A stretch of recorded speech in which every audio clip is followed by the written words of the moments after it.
So why do people call me the Yeti? Well, nearly 2 years ago, a year and a half ago, I started a LLC and I was looking for a business name. I didn't know what to call it. And I didn't want it to be called Daryl Young Photography, Daryl Young Media, because it's gross. I don't like the narcissistic thing. I didn't want to be known as La-di-da, Daryl Young Photography, because I don't really like my name. The thing about Daryl is, it's a hillbilly name. Hi, I'm Larry. This is my brother Daryl. That's my other brother Daryl. There are never any heroes in a movie called Daryl. He's always the villain or the dopey one.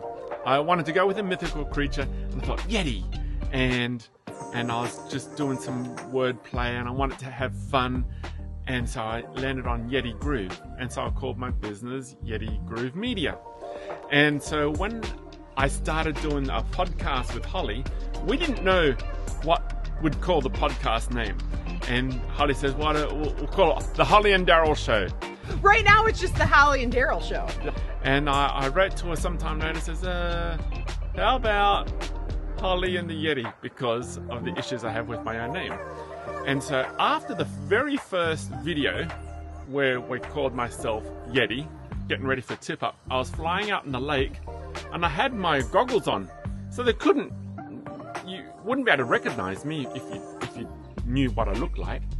And this guy comes up on his 4x4 off the lake, off the ice, and yells out, Yeti! And I waved, and ever since then it's stuck.